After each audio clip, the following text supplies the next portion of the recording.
ചിറയൻകീഴ് നിയോജക മണ്ഡലത്തിൽ കിഫ്ബി ഫണ്ട് ഉപയോഗിച്ച് 948 കോടി രൂപയുടെ വികസന പദ്ധതികൾ നടപ്പാക്കിയതായി വി ശശി എം.എൽ.എ. പറഞ്ഞു. ഇതിൽ ഭൂരിഭാഗം പദ്ധതികളും പൂർത്തീകരിക്കപ്പെട്ടവയാണെന്നും എം.എൽ.എ. അഭിപ്രായപ്പെട്ടു. 3200ഓളം കോടി രൂപയുടെ വികസന പ്രവർത്തനങ്ങൾ എല്ലാ മേഖലയും സ്പർശിച്ചുകൊണ്ട് ഈ നിയോജകമണ്ഡലത്തിൽ നടപ്പാക്കുന്നു. കിഫ്ബിയുടെ ഫണ്ട് കിഫ്ബിയുടെ ഫണ്ട് ഞാനിവിടെ സൂചിപ്പിച്ചത് 984 കോടി രൂപ എന്ന്. അതല്ലാതെ മറ്റ് സംസ്ഥാന ബഡ്ജറ്റ് വിഹിതമായിട്ടും പിന്നെ കേന്ദ്രാവിഷ്കൃത പദ്ധതിയായി നടപ്പാക്കിയ പദ്ധതിയുടെ കേന്ദ്രവിഹിതമായിട്ടും നബാർഡിൻ്റെ ഫണ്ട് ഉപയോഗിച്ചും എം.എൽ.എയുടെ ഫണ്ട് ആസ്തി വികസന ഫണ്ട് ഉപയോഗിച്ചും എല്ലാം കൂടി ഏതാണ്ട് 3400ഓളം കോടി രൂപയുടെ വികസന പ്രവർത്തനങ്ങൾ ഈ നിയോജകമണ്ഡലത്തിൽ കഴിഞ്ഞ 10 വർഷക്കാലത്തിനിടയിൽ നടപ്പാക്കിയിട്ടുണ്ട്. അത് വിദ്യാഭ്യാസ മേഖല, ആരോഗ്യമേഖല,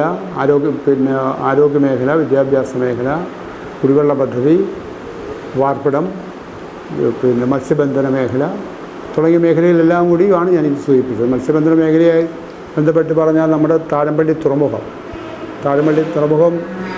കഴിഞ്ഞ 2 ഘട്ടങ്ങളിലായി ആദ്യം 13 കോടി രൂപയും പിന്നെ 3 കോടി രൂപയും ചിലവഴിച്ചു.